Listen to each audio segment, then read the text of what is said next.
بسم اللہ الرحمن الرحیم۔ السلام علیکم۔ آج کی دانا باتیں۔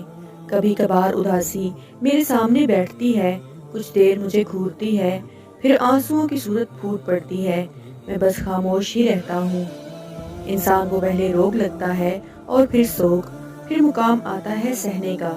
سہ جانے کے بعد نہ روگ کی اہمیت رہتی ہے نہ ہی سوگ کی، اور پھر انسان آزاد ہے۔ محبت ایک ایسی ناقابل فہم اور خطرناک شے ہے جو آپ کی ذات سے سب کچھ چھین لیتی ہے، اور آپ کے پاس وہی کچھ باقی رہ جاتا ہے جو آپ کے محبوب کو پسند ہو۔ ہم میں سے بیشتر لوگ اس خوش فہمی میں جی رہے ہوتے ہیں کہ ہم صرف عبادات سے بخش دیے جائیں گے۔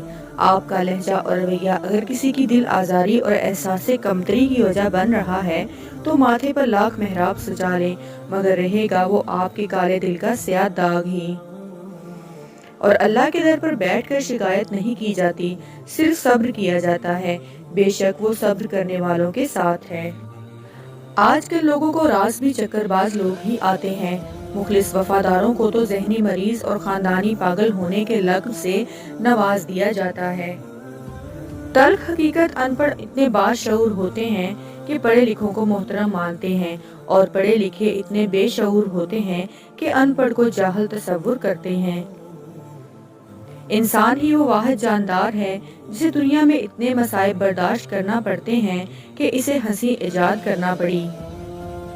انسان کے پاس پیسہ ضرور ہونا چاہیے، غربت بہت بڑا عیب ہے، بہت ذلت ہے غربت۔ کوئی بھی منہ اٹھا کر کچھ بھی کہہ دے، آپ کیا کہہ سکتے ہیں، کیا کر سکتے ہیں؟ پیسہ پاس ہو تو اور کچھ نہیں، آپ کسی کے منہ پر مار کر منہ بند کروا سکتے ہیں۔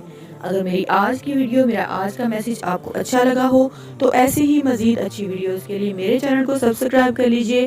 اپنی نیک دعاؤں میں یاد رکھیے گا۔ فی امان اللہ۔